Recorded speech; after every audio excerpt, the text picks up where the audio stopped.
प्रिय दर्शक बंधुओं, आज आप जिस दिव्य कथा के साक्षी बनने जा रहे हैं वह कोई साधारण पुराण प्रसंग नहीं है। यह वह अद्भुत सत्य है जो मनुष्य के जीवन में छिपे उन अदृश्य कारणों को उजागर करता है जिनकी वजह से सुख होते हुए भी आनंद नहीं मिलता, पूजा करते हुए भी मन बेचैन रहता है और मेहनत करते हुए भी सफलता हाथ नहीं लगती। कई बार व्यक्ति सोचता है, आखिर मेरी किस्मत में रुकावट क्यों है? मेरे ही घर में कलह क्यों है? लक्ष्मी क्यों टिकती नहीं? मेरे मन में ऐसा बोझ क्यों है जिसका नाम भी नहीं पता?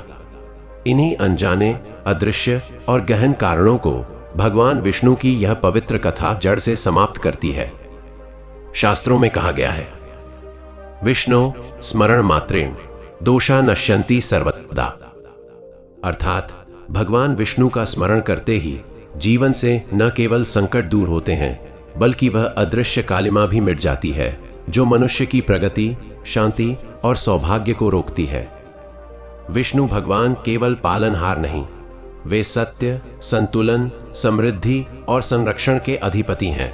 उनकी कथा सुनने से मन पर छाया भ्रम मिटता है, घर में स्थिरता आती है, परिवार में प्रेम बढ़ता है और माता लक्ष्मी का स्थायी वास आरंभ होता है। जो मनुष्य श्रद्धा से गुरुवार को विष्णु कथा सुनता है उसके जीवन के बंद द्वार धीरे धीरे खुलने लगते हैं, रोग शोक दूर होने लगते हैं और भाग्य स्वयं उसके चरणों में आकर खड़ा हो जाता है। लेकिन आगे बढ़ने से पहले मेरी सभी माताओं, भाइयों और प्रिय दर्शकों से एक छोटा सा निवेदन है। यदि आपका हृदय सच्ची आस्था से जुड़ा है, यदि आप सनातन धर्म, पुराणों और दिव्य कथाओं से प्रेम करते हैं तो इस कथा को केवल सुने ही नहीं, इसे अपना आशीर्वाद भी दें। आपका एक छोटा सा लाइक इस पवित्र संदेश को लाखों लोगों तक पहुंचाने की दिव्य शक्ति बन जाता है। और यदि आप हमारे इस आध्यात्मिक परिवार कथा संग्रह से अभी तक नहीं जुड़े हैं तो कृपया चैनल को सब्सक्राइब कर लें ताकि भगवान विष्णु, महालक्ष्मी और अन्य सभी देवताओं की दिव्य कथाएं निरंतर आपके जीवन में प्रकाश भरती रहें। आपका एक सरल सा कदम हमारी पूरी सनातनी परंपरा को और अधिक सशक्त बनाता है। तो आइए अब उसी श्रद्धा, उसी भक्ति और उसी निर्मल भाव के साथ आगे बढ़ते हैं जहां से भगवान विष्णु और माता लक्ष्मी की इस पवित्र गुरुवार कथा का वास्तविक चमत्कार आरंभ होता है। क्षीर सागर की लहरें दूध जैसी सफेद चमक के साथ उठती गिरती थीं और उन लहरों के भीतर अनादिकाल के रहस्य मौन होकर छिपे थे। भगवान श्री हरि शेषनाग की शैया पर योग निद्रा में थे और वातावरण इतना पवित्र था जैसे स्वयं हवा भी मंत्रों का जाप कर रही हो। देवगण अपने अपने धामों में जप कर रहे थे, ऋषि तप में लीन थे और समस्त लोकों में एक दिव्य संतुलन व्याप्त था। लेकिन दर्शकों, यह संतुलन अब बदलने वाला था। उस पल माता लक्ष्मी श्री हरि के चरण कमलों की सेवा कर रही थी। उनके हाथ कोमल थे, मुख तेजस्वी था, पर उनकी आंखों में एक गहरी चिंता तैर रही थी। वे मनुष्य लोक को देख रही थीं, वह भूमि जहां उनके अनगिनत भक्त रहते थे, पर उनके भीतर एक पीड़ा उठ रही थी। उन्होंने देखा, लोग पूजा तो करते हैं, व्रत भी रखते हैं, गुरुवार का सम्मान भी करते हैं, लेकिन उनके व्यवहार में, उनके मन में और उनके कर्मों में वह पवित्रता नहीं है जिसकी माता लक्ष्मी अपेक्षा करती हैं। कहीं घरों में कलह, कहीं लालच, कहीं कटु शब्द, कहीं दान का अभाव, कहीं कृतज्ञता। और फिर भी लोग कहते, लक्ष्मी क्यों नहीं टिकती? माता ने मन ही मन कहा, समृद्धि वहीं ठहरती है जहां मन शुद्ध हो, वचन मधुर हो और कर्म सेवा के हों। यदि मनुष्य केवल भक्ति दिखाए पर धैर्य और शांति भूल जाए, तो यदि मैं उन्हें वरदान दूं भी तो वह टिकेगा कैसे? करुणा भी थी, चिंता भी, और साथ ही एक दृढ़ निर्णय उनके भीतर आकार ले रहा था। उसी समय क्षीर सागर की लहरों में हलचल गूंज उठी। शंख की ध्वनि मानो स्वयं प्रकट हो गई। प्रकृति माता के निर्णय की प्रतीक्षा कर रही थी। माता लक्ष्मी ने अपनी हथेली श्री हरि के वक्षस्थल पर रखी और धीमे स्वर में बोली, प्रभु, मनुष्य लोक में भ्रम बढ़ रहा है। लोग सोचते हैं कि केवल पूजा कर लेने से सुख मिल जाएगा, पर वे व्यवहार, धैर्य, सत्य और सेवा का महत्व भूलते जा रहे हैं। मैं चाहती हूं कि आज से मैं उनके जीवन में उतरूं, एक परीक्षा के रूप में। यह सुनकर भगवान विष्णु ने योग निद्रा से नेत्र खोले। उन्होंने माता को देखा और सौम्य मुस्कान के साथ कहा, देवी, तुम्हारा निर्णय कल्याणकारी है। मनुष्य को केवल वरदान नहीं चाहिए, उसे दिशा चाहिए, मार्ग चाहिए। यदि तुम्हारी परीक्षा से उनके जीवन में प्रकाश आएगा तो मैं हर पल तुम्हारे साथ हूं।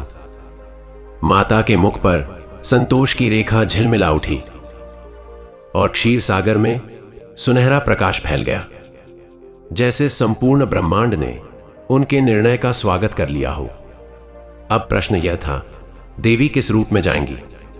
दैवी तेज में या साधारण मानवीय रूप में? उसी क्षण उनकी दृष्टि धरती पर एक छोटे से गांव पर रुकी। वहां एक स्त्री थी, निर्मल हृदय वाली, पर जीवन संघर्षों से भरा हुआ। उसकी भक्ति सच्ची थी, पर उसका धैर्य अब एक दिव्य परीक्षा से गुजरने वाला था। और माता लक्ष्मी ने निश्चय किया, यही वह घर होगा जहां से इस दिव्य कथा का आरंभ होगा। और इस प्रकार गुरुवार का वह साधारण सा प्रतीत होने वाला दिन एक महान परिवर्तन का प्रारंभ बन गया। एक ऐसा परिवर्तन जो मानव जीवन की पीढ़ियों तक असर करने वाला था, क्योंकि देवी लक्ष्मी अब अपने भक्तों को केवल धन ही नहीं, बल्कि विवेक, शांति, धैर्य और सही आचरण का अमूल्य रहस्य देने जा रही थीं। जिस क्षण माता लक्ष्मी ने धरती पर जाने का निर्णय लिया, उसी पल त्रिलोक की हवाएं बदलने लगी। आकाश के मध्य मार्ग में सुनहरा प्रकाश धीरे धीरे घूमने लगा, जैसे कोई दिव्य ऊर्जा स्वयं को किसी महान घटना के लिए तैयार कर रही हो। क्षीर सागर की लहरें शांत होकर स्थिर पड़ गईं, मानो वे जानती हों कि अब देवी का कदम मनुष्य लोक में रखने वाला है। देवगणों ने अपने ध्यान में एक स्पंदन महसूस किया और ऋषियों की समाधि में हल्की मुस्कान खिली, क्योंकि जब भी देवी कोई निर्णय लेती हैं, संसार की दिशा बदल जाती है। धरती पर सुबह का समय था। गांव छोटा था, मिट्टी की पगडंडियों से घिरा, सरसों के पीले खेतों के बीच बसा हुआ। पक्षियों की चहचहाहट और हल्की हवा में उड़ती धूल सब मिलकर एक शांत वातावरण बना रहे थे। इसी गांव के किनारे एक छोटा सा घर था, जिसके भीतर वह स्त्री रहती थी जिसे माता लक्ष्मी ने चुना था। उसका नाम था सुदेवी, सौम्य, सरल और दिल की गहराई से भक्ति करने वाली। उसका घर गरीब था, छप्पर पुराना था, पर उसके मन में श्रद्धा की धूप हर रोज जलती थी। गुरुवार के दिन वह हमेशा बिना नमक का भोजन पकाती, घर के आंगन में गोबर से मंडल बनाती और भगवान विष्णु की पीली वस्त्रों वाली मूर्ति के सामने दीप प्रज्वलित करती। परंतु उसके जीवन में एक कमी थी, उसके घर में शांति नहीं थी। उसका पति कठोर स्वभाव का था, अक्सर झुंझलाहट में रहता और दो बेटे आपस की लड़ाई से घर का वातावरण भारी बना देते। सुदेवी कितनी भी कोशिश करती, पर उसके घर में प्रेम और सौहार्द देर तक टिकता नहीं था। वह रोज भगवान के सामने हाथ जोड़कर कहती, प्रभु, मैं गरीब हूं, पर मेरे मन में कोई लालच नहीं, बस मेरे घर में शांति आती रहे, यही वरदान दे देना। उस रात जब वह अपने छोटे से दीपक की लौ को बुझने से बचाने की कोशिश कर रही थी, तभी हवा में एक अनोखी शीतलता फैल गई। उसे लगा जैसे कोई पवित्र उपस्थिति उसके घर की दहलीज पर खड़ी है। उसका दिल अचानक धड़क उठा और बिना किसी कारण आंखों में आंसू भर आए। यह संकेत था कि उसकी गुरुवार की कथा अब एक दिव्य परीक्षा बनकर शुरू होने वाली है। अगले दिन सुबह जब सूर्य की पहली किरण गांव के ऊपर फैली, तो उसी क्षण गांव की पगडंडी पर एक साधारण सी दिखने वाली स्त्री बढ़ती चली आ रही थी। उसके वस्त्र साधारण थे, चेहरे पर तेज था और आंखों में ऐसा स्नेह जैसे किसी मां की गोद का स्पर्श। यह कोई और नहीं, स्वयं माता लक्ष्मी थीं, जिन्होंने अपने दैवी स्वरूप को छिपाकर एक साधारण मानवीय रूप धारण किया था। उनका एक एक कदम उस गांव की भूमि को पवित्र कर रहा था। जब वे सुदेवी के घर पहुंची तो धीरे से उसकी दहलीज पर खड़ी हो गईं। सुदेवी उस समय आंगन में झाड़ू लगा रही थी। उसने अनजाने में ही उस स्त्री को देखकर हाथ जोड़ दिए और बोली, माता, आप कौन, कैसे आईं? क्या किसी सहायता की आवश्यकता है?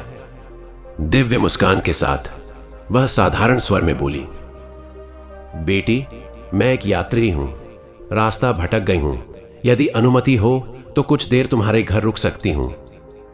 सुदेवी मुस्कुराई। उसके भीतर की भक्ति हमेशा अतिथि को भगवान का रूप मानती थी। उसने तुरंत कहा, अरे माता, यह तो आपका अपना घर है, आइए बैठिए, आराम कीजिए। माता ने घर के भीतर कदम रखा और भीतर जाते ही उन्होंने वह कंपन महसूस किया जो केवल सच्ची श्रद्धा वाले घरों में होती है। गरीबी थी, कमी थी, पर वातावरण में एक शुद्धता थी। सुदेवी ने उनके सामने पानी रखा और फिर बिना पूछे चूल्हे की ओर बढ़ गई, क्योंकि वह जानती थी अतिथि को भूखा नहीं रहने देना चाहिए। उस क्षण माता लक्ष्मी ने अपने मन में सोचा, यही तो है वास्तविक भक्ति, जहां दिल छोटा नहीं होता, भले ही घर छोटा हो। लेकिन तभी अचानक सुदेवी का पति भीतर आया। उसने देखा कि घर में एक अजनबी स्त्री बैठी है। उसका चेहरा भारी हो गया। वह चिड़चिड़े स्वर में बोला, कौन है यह और क्यों लाई हो इसे घर में? हमारे पास खुद खाने को मुश्किल से दाल बाती होती है और तुम अतिथि सत्कार में लगी हो। सुदेवी ने शांत स्वर में कहा, अतिथि भगवान होता है, जो हमारे घर आया उसे खाली हाथ नहीं लौटाते।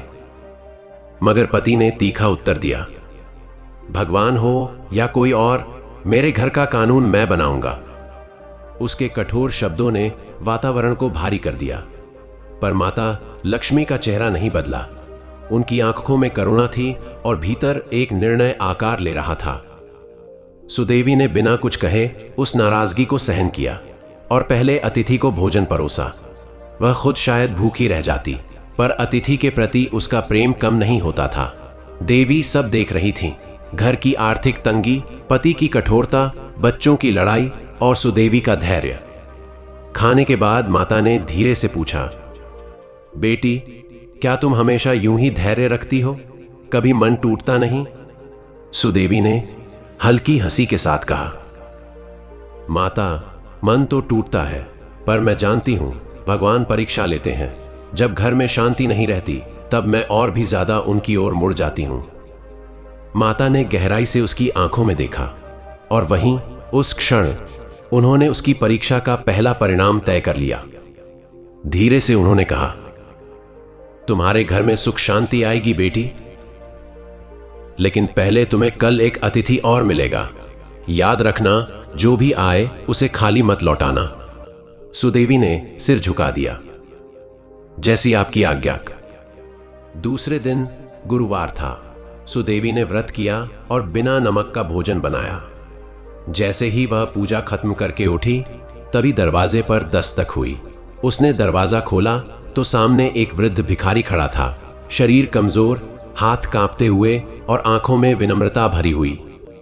भिखारी बोला, बेटी, अनेक घरों ने मुझे भगा दिया, पर मुझे पता नहीं क्यों तुम्हारे दरवाजे ने मुझे रोक लिया।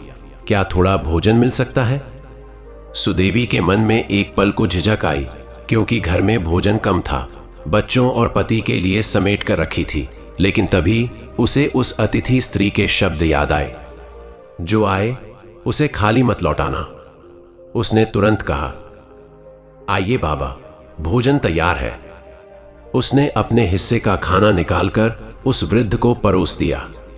भिखारी ने भोजन किया और जाते हुए सुदेवी की ओर एक गहरी दृष्टि से देखा, और जैसे ही वह मुड़ा, अगले ही क्षण वह वृद्ध रूप हवा में विलीन हो गया। उसी क्षण सुदेवी को एहसास हुआ कि यह कोई साधारण घटना नहीं थी और उसकी परीक्षा अब अगले चरण में प्रवेश कर चुकी थी। उधर क्षीर सागर में माता लक्ष्मी अपने दिव्य रूप में लौट चुकी थीं। उनकी आंखों में संतोष भी था और अपेक्षा भी। अब अगला चरण शुरू होगा, जहां सुदेवी को न केवल अतिथि सत्कार बल्कि सत्य, धैर्य और त्याग की असली परीक्षा देनी होगी। उस रात जब सुदेवी चूल्हे की आंच कम कर रही थी, उसका मन बेचैन था। उसकी आंखों के सामने बार बार वही वृद्ध भिखारी का विलीन होता रूप घूम रहा था। उसे समझ आ गया था कि यह गुरुवार साधारण नहीं था, पर वह यह नहीं जानती थी कि अभी उसकी असली परीक्षा बाकी थी। आसमान में बादल नहीं थे, फिर भी हवा में एक अजीब सा कंपन था। ऐसा लगता था जैसे कोई दिव्य शक्ति उसके घर की छत के ऊपर ठहर कर उसके अगले कदम को देख रही हो। रात गहरी हो चुकी थी, बच्चे सो चुके थे, पति भी थक कर लेट गया था, लेकिन सुदेवी की आंखों में नींद नहीं थी। वह आंगन में रखी उस दिया बाती को देख रही थी जिसे उसने भगवान विष्णु के सामने जलाया था। लौ छोटी थी पर स्थिर थी और उसी लौ में उसे लगा जैसे कोई आवाज धीरे से कह रही है, धैर्य, बस धैर्य। सुबह होते ही हवा में हल्की ठंडक फैल गई। यह गुरुवार का ही प्रभाव था। सुदेवी जागी तो उसका मन हल्का नहीं था, उल्टा और भी भारी था, क्योंकि घर में अन्न थोड़ा बचा था और बच्चों ने रात को ही पूछ लिया था, माँ कल खाने में क्या बनेगा। वह कुछ बोल नहीं पाई थी। उसके मन में डर था कहीं आज कोई और अतिथि ना आ जाए और वह खाली हाथ ना लौट आए। लेकिन देवी के वचन उसके भीतर गूंज रहे थे, जो आए उसे खाली मत लौटाना। वह धीरे धीरे चूल्हे के पास गई और जो थोड़ा बहुत था वही सलीके से किनारे कर रखा। मन में बार बार एक ही सवाल उठ रहा था, क्या मैं सच में ये सब संभाल पाऊंगी। पर फिर भीतर से एक आवाज आई, भगवान कठिन परीक्षा उन्हीं की लेते हैं जिन्हें वह योग्य समझते हैं। उधर क्षीर सागर में देवी लक्ष्मी शांत थीं, पर उनका ध्यान पूरी तरह धरती पर था। सुनहरे क्षीर सागर में लहरें हल्की हल्की फुसफुसा रही थीं। वे जानती थीं कि आज का दिन निर्णायक है, क्योंकि आज मनुष्य के भीतर छिपा अहंकार, भय और प्रेम तीनों की परीक्षा होने वाली थी। धीरे धीरे दोपहर होने लगी। सुदेवी ने घर साफ किया, पूजा की और जैसे ही वह थोड़ी देर विश्राम करने बैठी तभी बाहर से पैरों की आवाज आई। आवाज धीमी थी पर स्पष्ट थी, मानो कोई थका हुआ व्यक्ति घर के सामने आकर रुका हो। सुदेवी ने तुरंत दरवाजा खोला और उसके सामने एक युवती खड़ी थी। धूप से थकी हुई, पसीने से भीगी और पैरों में छाले। चेहरा सुंदर था पर उस पर दुख की गहरी रेखाएं थीं। युवती ने थके स्वर में कहा, बहन, मैं बहुत दूर से आई हूं, 3 दिन से ठीक से भोजन नहीं किया। क्या तुम्हारे पास थोड़ा पानी और थोड़ा भोजन मिल सकता है। सुदेवी का दिल धक से रह गया। उसके भीतर एक पल के लिए आवाज आई, मैं क्या करूं, घर में तो मुश्किल से 2 रोटियां हैं। पर अगले ही क्षण उसे माता लक्ष्मी की वाणी याद आई, जो आए उसे खाली मत लौटाना। उसने मुस्कुराकर कहा, अंदर आइए बहन, आप थकी हुई लग रही हैं, थोड़ा आराम कीजिए। युवती आंगन में बैठ गई। उसके पांव कांप रहे थे। उसकी आंखों में थकान के साथ एक अजीब सी उदासी भी थी। सुदेवी रसोई में गई और बहुत सोचने के बाद बच्चों के लिए रखी 2 रोटियां निकाल ली। मन कांपा पर उसने स्वयं को संभाला। अतिथि को खिलाना कर्तव्य है, बाकी जैसा भगवान चाहेंगे वैसा होगा। उसने वह रोटियां और थोड़ा छाछ उस युवती के आगे रख दिया। युवती ने जैसे ही पहला कौर खाया, उसकी आंखों में आंसू आ गए। वह बोली, तुम्हें शायद पता नहीं, पर तुमने आज मेरी जान बचा दी है। सुदेवी हल्की मुस्कान के साथ बोली, भगवान की कृपा है बहन, मैं तो बस साधन हूं। युवती ने भोजन पूरा किया, पानी पिया, फिर उठ खड़ी हुई और जाते जाते उसने सुदेवी की ओर से दृष्टि से देखा, जैसे वह आंखों से ही लाखों आशीर्वाद दे रही हो। अगले ही क्षण जब वह दरवाजे से बाहर निकली तो सुदेवी को लगा जैसे उसका पूरा रूप हवा में एक सुनहरे प्रकाश में बदल गया हो। वह स्तब्ध रह गई। उसके होंठ कांप गए। उसके भीतर से आवाज निकली, हे भगवान, यह भी कोई दिव्य रूप था क्या। उसका दिल तेजी से धड़क रहा था, परंतु उसे पूर्ण सत्य अभी पता नहीं था।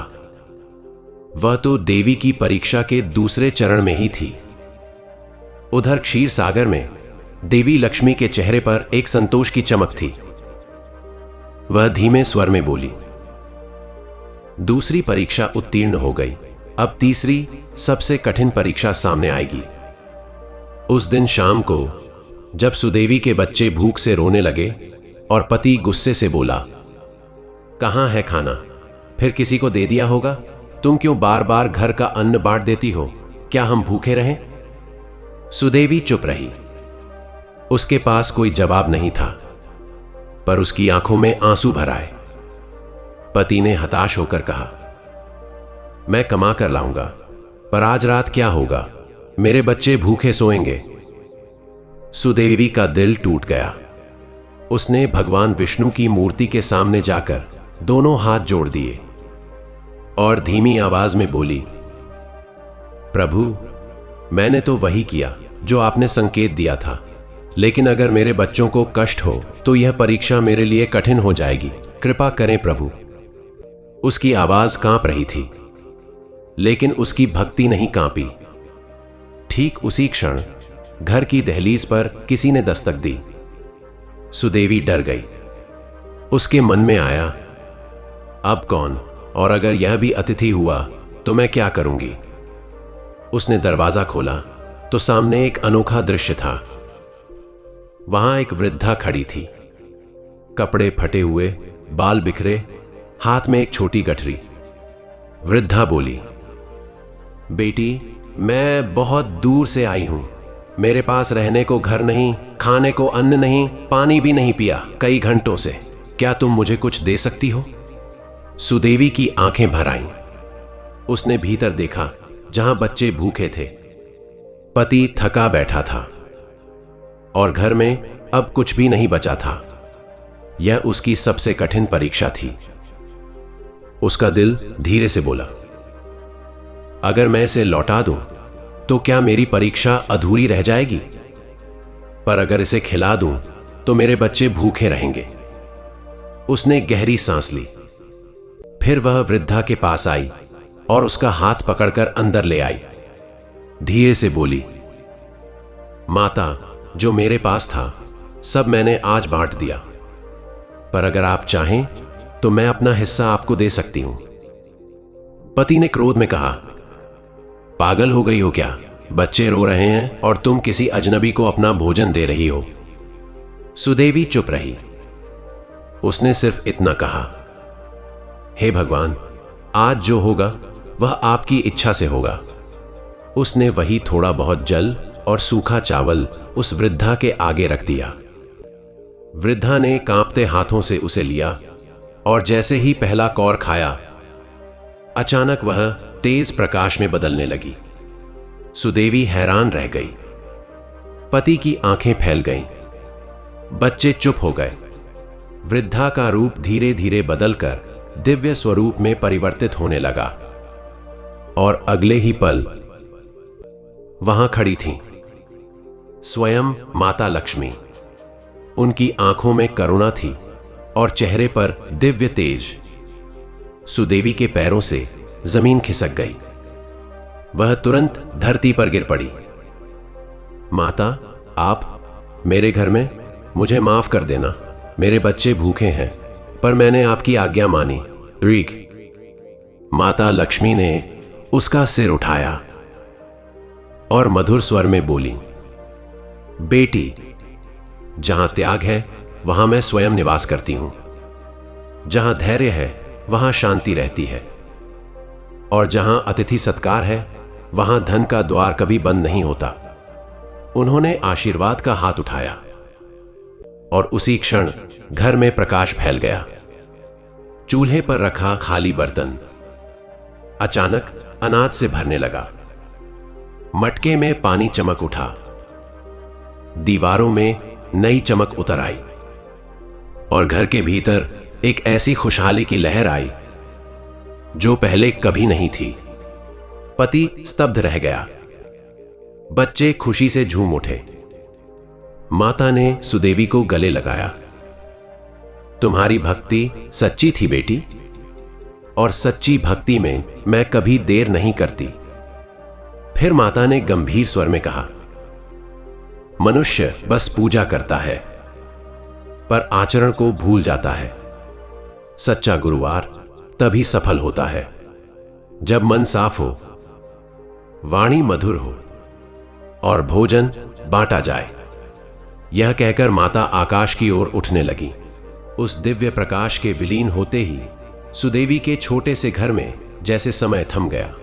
हवा बिल्कुल स्थिर हो गई, मिट्टी की सुगंध मीठी लगने लगी और दिया जो पहले कांप रहा था अब एकदम सीधी तेज लौ में बदल गया। ऐसा लग रहा था जैसे घर के हर कोने में अदृश्य स्वर गूंज रहा हो, यही वह घर है जो योग्य है।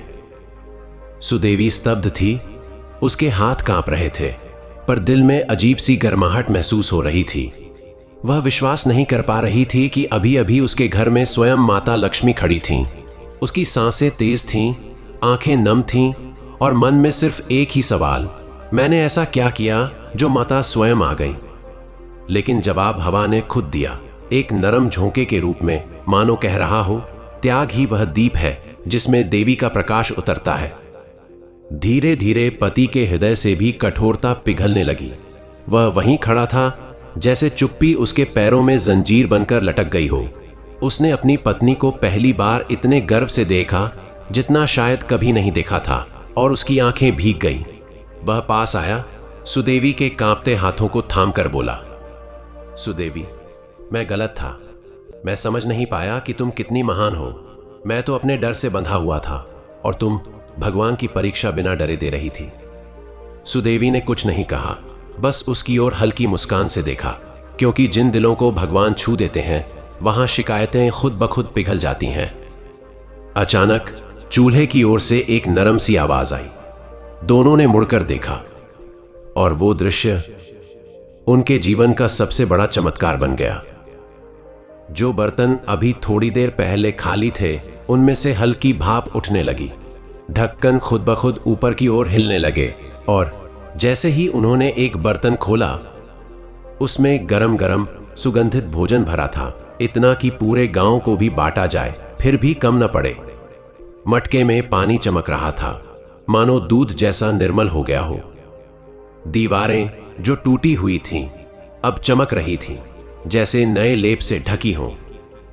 बच्चों ने खुशी से चिल्लाना शुरू कर दिया, मां, घर चमक रहा है, खाना भी बन गया, ये कैसे हुआ? सुदेवी रो पड़ी, पर यह रोना दुख का नहीं था। यह वह रोना था जो भगवान का स्पर्श महसूस होने पर आता है। उसका पूरा शरीर हल्का लग रहा था, जैसे किसी ने उसके कंधों पर वर्षों से रखा बोझ गायब कर दिया हो। वह चूल्हे के पास गई, उस गर्म भोजन को हाथ से छूकर देखा और एक पल में समझ गई, यह कोई साधारण भोजन नहीं, यह माता का प्रसाद है। उसने तुरंत दीपक उठाकर आकाश की ओर नम आंखों से कहा, माता, आपने मेरे विश्वास को सच साबित कर दिया। धीरे धीरे घर की हवा में एक नई गर्माहट फैलने लगी। पति के दिल में पछतावे की जगह कृतज्ञता आ गई। बच्चों ने खाना खाया और हंसते हुए एक दूसरे को गले लगाया, जो उन्होंने महीनों बाद किया था। और उसी रात पहली बार उस घर में झगड़े की जगह भजन की आवाज गूंज उठी। सुदेवी ने छोटे से मंदिर में दीप जलाया और उसकी लौ के साथ साथ पूरा घर जैसे प्रकाश में सांस लेने लगा। उसकी आंखों में एक नई दृढ़ता थी, धैर्य की, सेवा की और भक्ति की। रात गहराती गई, लेकिन सुदेवी को नींद नहीं आ रही थी। वह आंगन में खड़ी थी, तारों को देख रही थी। हवा शांत थी और ऐसा लग रहा था जैसे पूरा आकाश उसके घर को आशीर्वाद दे रहा हो। तभी उसे लगा जैसे कोई हल्की सी दिव्य परछाई उसके पास आकर खड़ी हुई है। उसने आंखें बंद कर लीं और एक मीठी आवाज उसके कानों में गूंज उठी, परीक्षा खत्म नहीं हुई बेटी, असली वरदान आने से पहले कर्तव्य की राह पर डटे रहना होगा। यह आवाज नरम थी, पर उसमें आदेश की शक्ति थी। सुदेवी ने आंखें खोली, पर सामने कोई नहीं था, बस हवा थी जो हल्के से मुस्कुरा रही थी। अगले ही दिन गांव में यह खबर आग की तरह फैल गई कि सुदेवी के घर चमत्कार हुआ है। लोग दूर दूर से उसके घर आने लगे। कोई कहता, बहन प्रार्थना करवाओ, कोई कहता, मुझे भी वरदान दिला दो। कुछ लोग केवल जिज्ञासा में आए, चमत्कार देखने। लेकिन सुदेवी ने कभी यह नहीं कहा कि चमत्कार उसके कारण हुआ। वह बस मुस्कुराकर कहती, जो भी हुआ माता लक्ष्मी की कृपा है, मैं तो केवल उनकी दासी हूं। लेकिन मनुष्य का मन जल्दी बदलता है। जहां भक्ति बढ़ती है वहीं ईर्ष्या भी जन्म लेती है। कुछ लोग कहने लगे, अरे ये सब झूठ है, कोई चाल होगी। गरीब थी, अचानक सब कैसे बदल गया। और इन लोगों की यह कटुता धीरे धीरे गांव में हवा की तरह फैलने लगी। सुदेवी ने सुनकर कुछ नहीं कहा। वह जानती थी जहां भगवान का प्रकाश उतरता है वहां अंधेरा हमेशा उसे रोकने आता है। पर असली परीक्षा अभी बाकी थी। सुदेवी के घर में संपन्नता तो आ गई थी, लेकिन उसके भीतर का विनम्र हृदय वही था, और यही विनम्रता उसकी सबसे बड़ी ढाल बनने वाली थी। एक शाम जब वह आंगन में दीप जला रही थी, तभी गांव का मुखिया उसके घर आया। उसका चेहरा घमंड से भरा हुआ था। वह बोला, सुदेवी, सुना है देवी ने तुम्हें वरदान दिया है। अगर सच में तुम्हारे पास इतनी शक्ति है तो गांव के कुएं में पानी क्यों नहीं भरवाती, क्यों न खेती में बरसात बुलवाती। अगर तुम सच में विशेष हो तो सिद्ध करके दिखाओ। यह चुनौती एक सामान्य स्त्री को तो हिला देती, लेकिन सुदेवी मुस्कुराई और शांत स्वर में बोली, मैं शक्ति वाली नहीं, सिर्फ भगवान की सेविका हूं। चमत्कार कभी मनुष्य की इच्छा से नहीं होते, वह ऊपर के आदेश से होते हैं। मुखिया ने ताना मारते हुए कहा, तो फिर जो हुआ वह भी झूठ ही समझूं। सुदेवी झुकी और बोली, आप जो चाहें समझें, मेरी भक्ति आपके विश्वास पर निर्भर नहीं करती। उस दिन मुखिया अपमान के साथ चला गया, पर उसकी यह कटुता आगे चलकर एक बहुत बड़े तूफान का कारण बनने वाली थी। उस रात जब सुदेवी सोने जा रही थी, तभी घर के बाहर से रोने की आवाज आई। उसने दरवाजा खोला और एक युवा पुरुष गिरता पड़ता उसके पैरों के पास आ गिरा। उसके कपड़े फटे हुए थे, शरीर पर चोटें थीं और चेहरा डर से कांप रहा था। वह हांफते हुए बोला, बहन, मुझे बचा लो, मुझे रात भर आश्रय दे दो, वरना वे लोग मुझे मार देंगे। सुदेवी डर गई, लेकिन उसके भीतर की दया डर से बड़ी थी। उसने तुरंत उसे अंदर ले लिया। पति ने आश्चर्य से पूछा, कौन है यह? क्या मुसीबत घर में ला रही हो? सुदेवी बोली, जो मदद मांगते हुए आए उसे मैं कैसे मना कर दूं? यह निर्णय आगे चलकर उसके जीवन की सबसे बड़ी दिव्य परीक्षा बनने वाला था, क्योंकि यह युवक साधारण मनुष्य नहीं, बल्कि देवी की अगली परीक्षा का संदेश वाहक था। उस रात जब सुदेवी ने उस घायल युवक को अपने घर में छिपाया, तो जैसे समय एक बार फिर से ठहर गया। हवा में एक अनजानी बेचैनी घुल गई थी, मानो हर दिशा परछाइयों को समेटकर खड़ी थी। कुछ इंतजार में, कुछ आहट में सुदेवी ने धीमे से दरवाजा बंद किया, फिर उसकी ओर झुककर पानी लाने लगी। युवक के होंठ कांप रहे थे, उसकी सांसें टूटी हुई थी, जैसे किसी ने उसे बहुत देर तक घसीटा हो, बहुत देर तक भगाया हो। सुदेवी ने उसका माथा छूकर देखा, तेज बुखार। वह बोली, बेटा डर मत, अब तू मेरे घर में है, जब तक सांस चलेगी कोई तुझे हाथ नहीं लगा पाएगा। उसकी आवाज धीमी थी, पर उसमें एक मां की दृढ़ता थी, जो तूफान देख चुकी हो और फिर भी दीप जलाने का साहस रखती हो। उसका पति चिंता से भरा खड़ा था, पर कुछ कह नहीं पा रहा था। कभी कभी ईमानदारी इंसान को मजबूर कर देती है। वह जानता था कि सुदेवी गलत नहीं करेगी, पर यह भय कि कहीं यह दया उनके घर पर नई मुसीबत न ले आए, उसके हृदय पर भारी था। फिर भी वह बोला नहीं, बस एक लंबी सांस लेकर चूल्हे पर पानी गर्म करने लगा। बच्चे दरवाजे के पीछे छिपकर देख रहे थे, और उसी डर में एक जिज्ञासा थी, वह कौन है, क्यों भाग रहा है और कौन उसे मारना चाहता है। सुदेवी ने सबको अंदर भेज दिया। यह समय सवालों का नहीं, सेवा का है। रात धीरे धीरे स्याही की तरह फैल रही थी। सुदेवी ने युवक को खाट पर लिटाकर उसके घाव साफ किए। घाव गहरे थे, मानो किसी ने नुकीले पत्थरों पर उसे घसीटा हो, या कोई जंगल की झाड़ियों में उसे भागने पर मजबूर किया गया हो। वह हर घाव पर पट्टी बांधते हुए सोच रही थी, कौन हो तुम और क्यों भाग रहे हो? मगर वह पूछ नहीं सकी। उसकी दया उसके सवालों पर भारी पड़ रही थी। कुछ देर बाद युवक ने धीरे धीरे आंखें खोली। उसकी आंखें गहरी थीं, बहुत गहरी, जैसे कोई रहस्य उनमें तैरता हो। उसने सुदेवी को देखा, फुसफुसाया, बहन तुमने मेरी जान बचा ली। पर उसका गला रुक गया। पर अगर वे लोग यहाँ आ गए तो तुम्हें भी नहीं छोड़ेंगे। उसकी आवाज कांप रही थी। सुदेवी ने उसके माथे पर हाथ रखा और बोली, बेटा, जहां दया होती है वहां भय की जगह नहीं रहती। जो ईश्वर की राह पर होता है उसे कोई नुकसान नहीं पहुंचा सकता। उसकी शांत आवाज सुनकर युवक की आंखें भर आईं, जैसे वर्षों बाद किसी ने उसे इंसान समझा हो। धीरे धीरे उसकी सांसें सामान्य होने लगी, लेकिन रात का सन्नाटा कुछ और ही कहानी कह रहा था। हवा में एक अजीब सी थरथराहट थी, जैसे कोई ताकत किसी दिशा से उनकी ओर बढ़ रही हो। अचानक बाहर कहीं दूर से घोड़ों की टापों की आवाज गूंजी। धरती हल्की सी कांपी। पति ने डरकर दरवाजे की ओर देखा। ये घोड़े इतनी रात को? सुदेवी भी चौंक गई। युवक की आंखें डर से फैल गईं। बहन, वे आ गए। वे मुझे ढूंढते ढूंढते यहां तक पहुंच गए।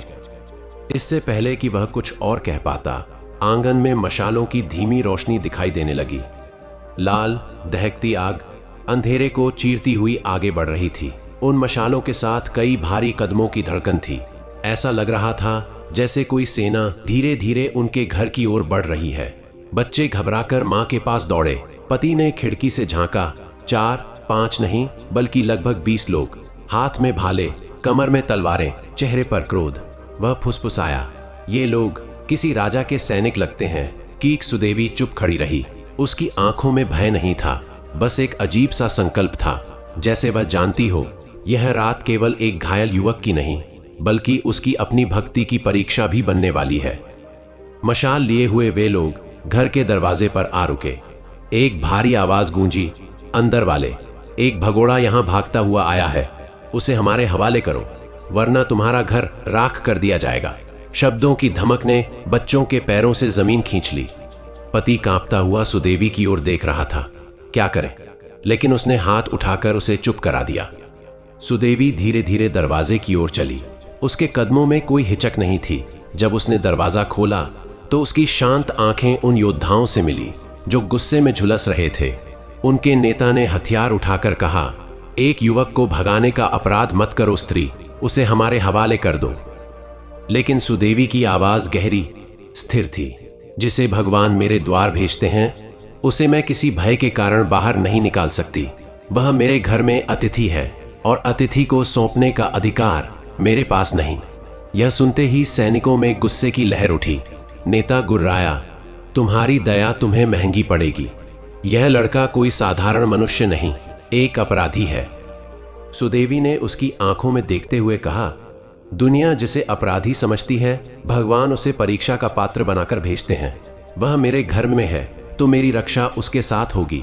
कुछ पल के लिए सैनिक रुक गए, क्योंकि उसके शब्दों में एक अविश्वसनीय साहस था, जैसे उसके पीछे कोई अदृश्य शक्ति खड़ी हो। नेता ने गरजते हुए कहा, हट जाओ, और तलवार उठाई। उसी पल हवा में एक अजीब कंपन हुआ, जैसे आकाश हिल गया हो। दिया जो आंगन में रखा था अचानक तेज हो उठा। उसकी लौ 3 गुना बड़ी हो गई, जैसे कोई अदृश्य शक्ति उसके अंदर प्रवेश कर गई हो। सैनिक एकदम पीछे हटे। नेता चौंक गया, यह क्या? लेकिन सुदेवी मुस्कुरा दी, मेरे घर पर देवी की कृपा है। जब यहाँ कोई उनके शरणागत को चोट पहुंचाने आएगा तो लौ खुद रक्षा बनेगी। कुछ क्षणों के लिए सारी हलचल थम गई। हवा बिल्कुल स्थिर, सैनिक स्तब्ध, मशालें जैसे कांप रही हों। फिर नेता ने गुस्से से दांत पीसे, ठीक है स्त्री, आज नहीं लेकिन कल हम पूरा गांव लेकर आएंगे। देखते हैं कौन बचाता है तुम्हें। और वे सब वापस लौट गए। दरवाजा बंद होते ही बच्चों और पति की सांसें जैसे वापस लौट आईं। लेकिन युवक तड़पते हुए बोला, बहन, तुमने अपनी जान जोखिम में डाल दी।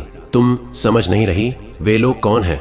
सुदेवी शांति से बोली, तू विश्राम कर बेटा, जो होगा देखा जाएगा। मैंने तेरे लिए नहीं भगवान के लिए द्वार खोला है। उसकी आवाज में इतना विश्वास था कि लगता था यह स्त्री मिट्टी की नहीं किसी तप की बनी है।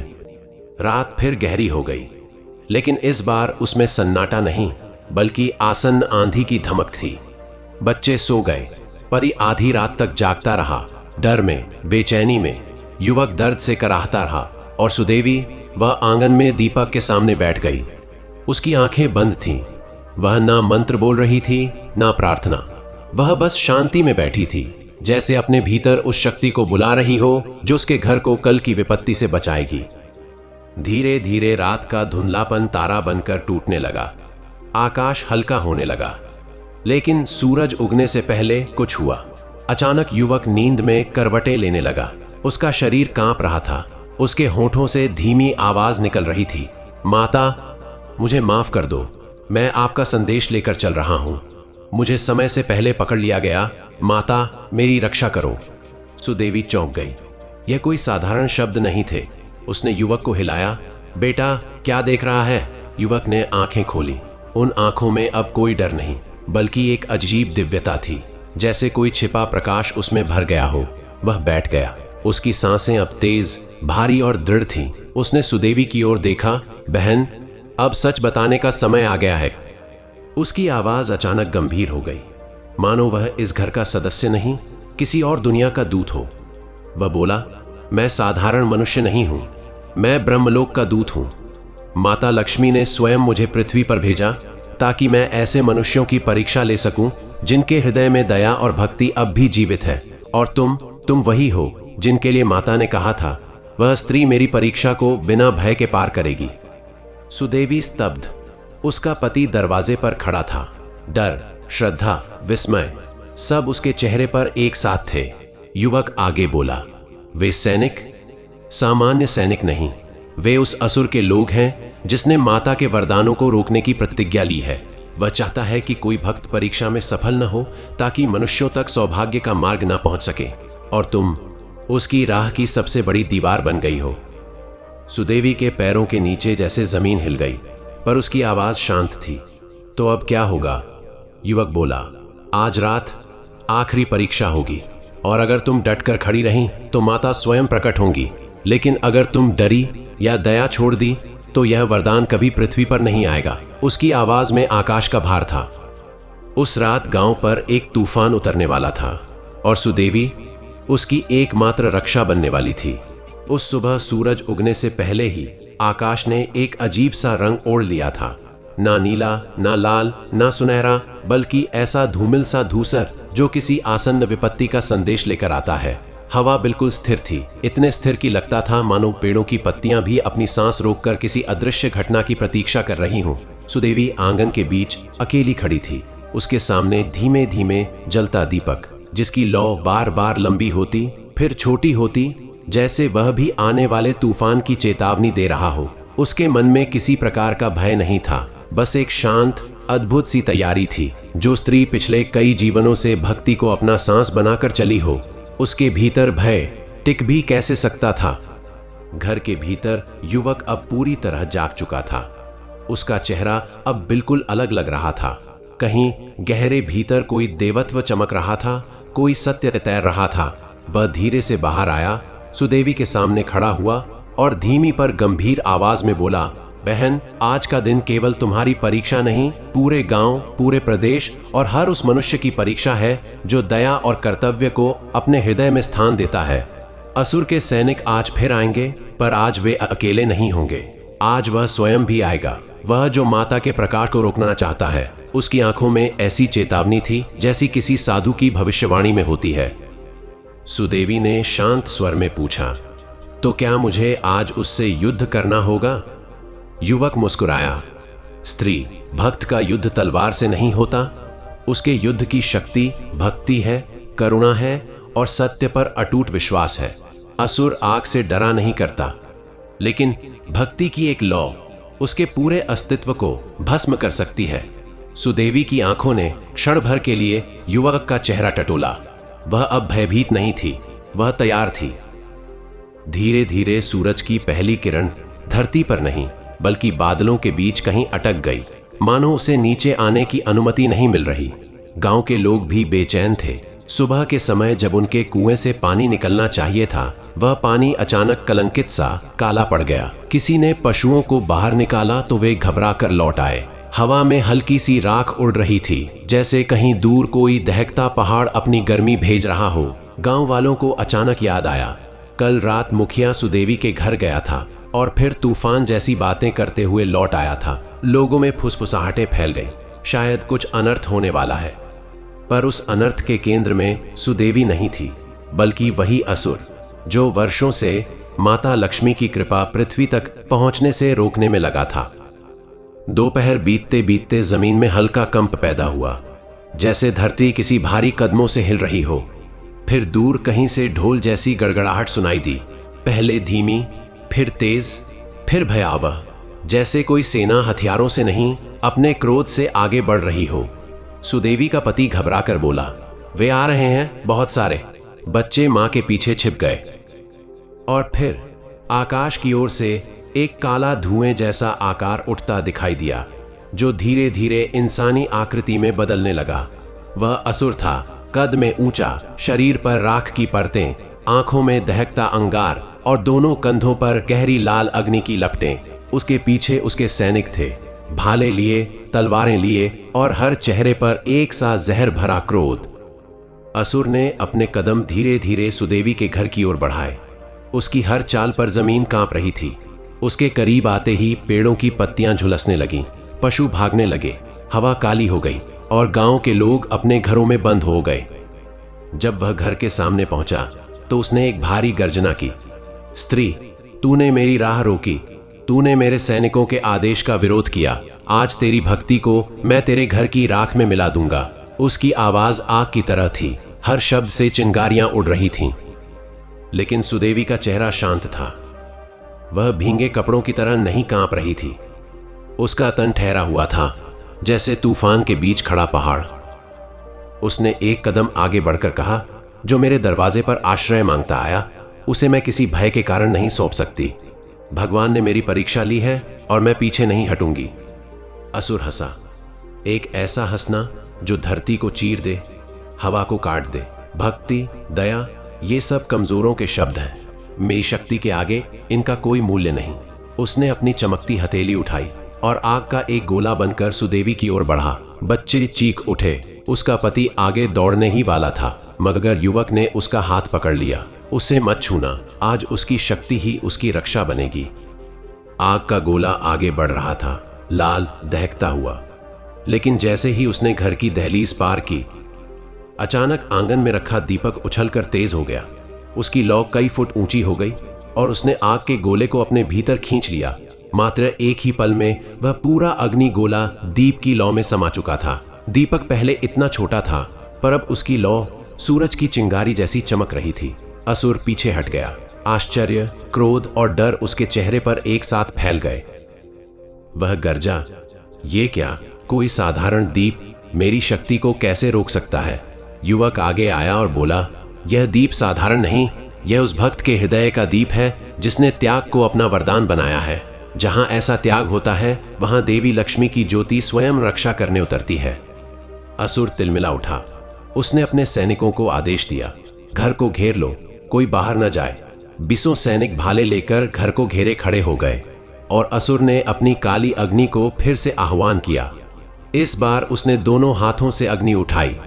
लाल, काली, नीली, तीनों रंगों की लपटें एक साथ उठीं। लेकिन तभी हवा में एक अलग सी सुगंध तैर गई, जैसे चंदन और कमल एक साथ खिल उठे हों। असुर ने तुरंत महसूस किया, यह क्या, यह गंध, यह प्रकाश, नहीं, यह संभव नहीं। युवक मुस्कुरा दिया। सुदेवी ने धीरे धीरे अपनी आंखें बंद कर लीं। उसके होठों पर एक ही शब्द था, माता, दिक। और उसी क्षण हवा पूरी तरह शांत हो गई। अचानक आकाश की दिशा से सफेद प्रकाश की एक लंबी रेखा नीचे उतरी। वह इतनी तेज थी कि सैनिकों ने आंखें ढक लीं। असुर ने दहाड़ मारी, नहीं, वह नहीं आ सकती, नहीं। पर उसकी आवाज हवा में खो गई। प्रकाश धीरे धीरे आकार लेने लगा, महान, चमकदार, सौम्य, और एक पल में वहां माता लक्ष्मी की छवि प्रकट हो गई। उनके चरणों के नीचे कमल धीरे धीरे लहराने लगे। उनकी आंखों में प्रेम था, पर उनके मुख पर कठोरता भी। उनका सामना करते ही असुर के शरीर के अग्नि चिन्ह बुझने लगे। माता ने गंभीर आवाज में कहा, असुर, तूने बार बार मेरे भक्तों की राह रोकी। तूने दया को दुर्बलता समझा और त्याग को मूर्खता। लेकिन आज इस स्त्री ने सिद्ध कर दिया कि भक्त की एक सच्ची सांस भी तेरी हजारों शक्तियों पर भारी है। उनके शब्दों से जैसे धरती भी हिल उठी। असुर पीछे हटने लगा। नहीं माता, यह स्त्री, यह तो। माता ने उसके वाक्य को ही रोक दिया। यह वही है जिसे मैंने भेजा था, तेरी शक्ति को तोड़ने, तेरी दुष्टता के भय को मिटाने। असुर और उसके सैनिक अचानक कांपने लगे। माता ने सुदेवी की ओर मुड़कर कहा, बेटी, तेरे त्याग ने आज पृथ्वी को पुनः सौभाग्य का अधिकार दिया है। तूने न अपना हित देखा, न भय देखा, बस धर्म को चुना। तुमने मेरे दूत की रक्षा की और इस ग्रह को मेरा वरदान। फिर माता ने अपना हाथ उठाया और एक दिव्य कमल सुदेवी के हाथों में उतर आया। कमल इतना हल्का था कि लगता था हवा से बना हो, और इतना चमकदार कि पूरा घर उसके प्रकाश में दूध जैसा उजला हो गया। माता बोली, इस कमल में सदैव सौभाग्य रहेगा। जब तक यह तेरे घर में रहेगा, किसी विपत्ति की छाया भी तेरे द्वार तक नहीं आएगी। असुर अब पूरी तरह कमजोर हो चुका था। वह घुटनों पर गिर गया। उसके सैनिक भागने लगे, चीखते हुए, जलते हुए। लेकिन माता ने सिर्फ एक शब्द कहा, विनष्ट, और वह असुर धुएं की एक लहर बनकर आकाश में विलीन हो गया। प्रकाश धीरे धीरे कम हुआ। माता की छवि धीरे धीरे आकाश की ओर उठने लगी। जाने से पहले उन्होंने कहा, बेटी, आज केवल तेरा घर नहीं, पूरा संसार तुझसे सीख लेगा। याद रख, जहां त्याग होगा वहां मैं रहूंगी। और फिर वह दिव्य ज्योति आकाश में विलीन हो गई। अब घर में शांति थी, एक ऐसी शांति जो रोने पर मजबूर कर दे। बच्चे अपनी मां से लिपटकर रोए। उसका पति उसके चरणों में गिर पड़ा। मुझे माफ कर दो, मैं तुझ पर विश्वास नहीं कर पाया और तू देवता के सामने भी अडिग रही। सुदेवी की आंख से एक आंसू गिरा, पर वह आंसू दुख का नहीं था। यह वह आंसू था जो केवल तब आता है जब प्रभु का आशीर्वाद शरीर से नहीं, आत्मा से होकर गुजरता है। युवक जो दूत था अब खड़ा था। उसका स्वर दिव्य था, बहन, मेरी भूमिका समाप्त हुई। मैंने वही पाया जिसकी मुझे तलाश थी, एक ऐसा हृदय जो भय से बड़ा हो, संसार से बड़ा हो और सच्ची भक्ति से भरा हो। उसने हाथ जोड़कर प्रणाम किया और उसकी आकृति प्रकाश बनकर गायब हो गई। गांव के लोग घरों से बाहर निकले। सबने देखा, आसमान साफ था, सूरज तेज था और गांव के कुएं से पानी दूध की तरह चमक रहा था। और उस दिन से सुदेवी का घर सिर्फ एक घर नहीं रहा, वह भक्ति का दीप बन गया, जहां मां लक्ष्मी की कृपा सदा के लिए स्थापित हो गई। और संसार उस कहानी को सदियों तक याद रखेगा कि जिस घर में भय से पहले दया आती है और स्वार्थ से पहले त्याग, वही घर देवी लक्ष्मी का असली निवास बनता है। इसलिए प्रिय भक्तजनों, हाथ जोड़कर आप सभी से मेरा यही विनम्र निवेदन है कि यदि आपके हृदय में माता महालक्ष्मी के प्रति श्रद्धा है, यदि आपके भीतर सत्संग, सेवा और सौम्यता का दीपक निरंतर प्रज्वलित रहता है, तो इस दिव्य कथा को अवश्य साझा करें। कौन जाने, आपके द्वारा भेजी गई यह पवित्र कथा किसी ऐसे स्त्री या पुरुष तक पहुंच जाए जो इस समय संघर्षों में टूटा हुआ हो, जिसके घर का दीपक मंद पड़ गया हो, या जिसका भाग्य राह खोज रहा हो। आपके छोटे से प्रयास से उसके जीवन में माता लक्ष्मी का प्रकाश प्रवेश कर सकता है और समृद्धि का वह द्वार खुल सकता है जिसके लिए वह वर्षों से प्रार्थना कर रहा हो। और यदि आपने अभी तक हमारे इस आध्यात्मिक परिवार कथा संग्रह से नहीं जुड़ा है, तो आज ही इस चैनल को सब्सक्राइब करें। आपकी यह छोटी सी क्रिया न केवल हमें आपकी प्रेमपूर्ण उपस्थिति का अनुभव कराती है, बल्कि हर गुरुवार, हर अमावस्या, पूर्णिमा और हर शुभ मुहूर्त पर आपको नई नई महालक्ष्मी कथाएं, पूजा विधियां, भक्ति प्रसंग और देवी के अद्भुत चमत्कारों से जोड़ने का सौभाग्य भी प्रदान करती है। आपका सहयोग ही इस आध्यात्मिक यात्रा को और विशाल और प्रभावशाली और हजारों लाखों भक्तों के लिए कल्याणकारी बनाता है। आइए हम सब मिलकर सौभाग्य की इस ज्योति को संसार में फैलाएं। हम सब मिलकर भक्ति और करुणा के इस मार्ग पर आगे बढ़ें। हम सब मिलकर माता महालक्ष्मी का दिव्य नाम जन जन तक पहुंचाएं। और अब इस पवित्र कथा का समापन माता के दिव्य नाम के साथ करते हैं। ओम श्री महालक्ष्मी नमः। माता महालक्ष्मी आप सभी के घरों में शांति, स्थिरता, अक्षय, समृद्धि और मंगल आशीर्वाद सदैव बनाए रखें।